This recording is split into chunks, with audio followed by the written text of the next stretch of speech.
Let me turn to Senator Paul. This bill has been devised as a way to counter China by spending government funds through the National Science Foundation, about $10 billion a year.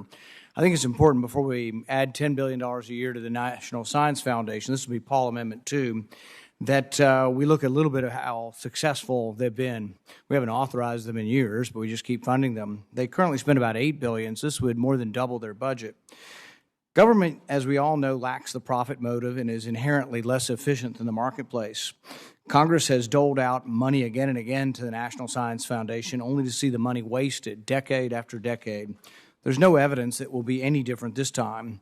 In 1975, the conservative Democrat William Proxmire criticized the NSF for spending $84,000 to try to find out why people fall in love.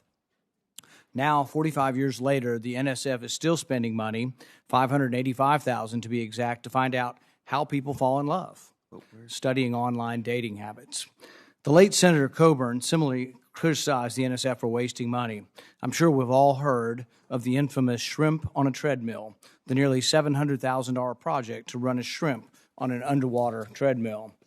That's not all. $700,000 in money that was to be spent on autism research was subgranted to study whether Neil Armstrong, when he stepped on the moon, said, "One small step for man," or "one small step for a man." That was $700,000 worth of autism research. This is the group you're wanting to give the money to. In the end, they listened to the tape over and over, the crackly tape from the moon, and they couldn't decide. So what does that have to do with China? Well, some in Congress want to pour tens of billions more into this very agency, the National Science Foundation, putting it not only in charge of science, but technology research as well. How well will the money be spent? Let's look at what they did with the money they already have. $1.5 million to study how to improve how tomatoes taste. Researchers determined that adding sugar would help. What about $188,000 to study why Americans won't use the metric system? $30,000 to study gambling habits in Uganda, and $500,000 to study if you take a selfie of yourself while smiling and look at it later in the day, whether that will make you happy. Unless studying selfies is somehow a deterrent to China, what Congress is doing with this new effort is supercharging the next generation of government waste. If you're unwilling to fix the waste that currently exists in the National Science Foundation, there's no expectation they're going to do better this time. Increasing dollar amounts and expanding mandates is not the answer. We need government accountability to unleash private investment and to get Congress out of these funding decisions. Otherwise, we'll just keep borrowing money from China, hoping that the debt to them will stop their rising influence. Hardly a recipe for success. My amendment would attempt to pay for the $10 billion a year by looking at foreign aid. We spend about $30 billion in foreign aid. Mine would cut $10 billion a year with an exemption for Israel, and this would be a way that if you really do believe this is the way to combat China, that it actually would be a bill that is paid for. This is in recognition that our deficit last year was $4 trillion. This year will be over $3 trillion. And we have an institutional deficit every year of about $1 trillion just from ongoing mandatory spending. So I think the responsible thing to do here is to vote for some sort of pay for, and that's what this is intended as. And I'd like a recorded vote, please.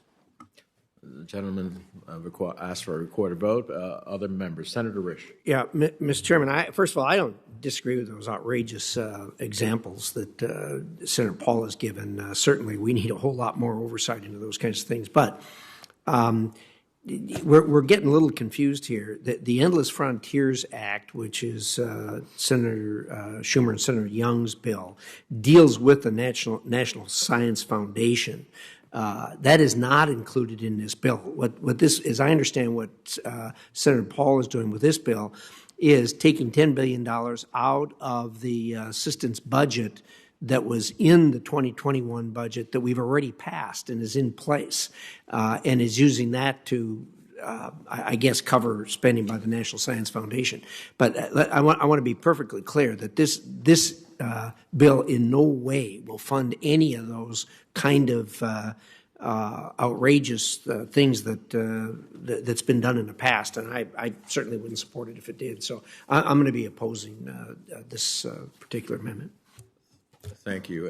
Any other members?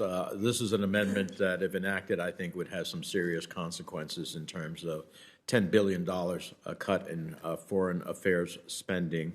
I appreciate the examples that the senator has raised. I do believe there has to be more vigorous oversight in the collective spending that we have, but to target the foreign affairs budget, which is already, I think, woefully underfunded, is something I cannot support. Is there any other member seeking recognition? If not, the senator has asked for a roll call vote. The clerk will call the roll. Mr. Cardin? No. Mrs. Shaheen? No. Mr. Coons? No. Mr. Murphy? No. Mr. Kane? No. Mr. Markey? No. Mr. Merkley? No. Mr. Booker? No. Mr. Schatz? No. Mr. Van Hollen?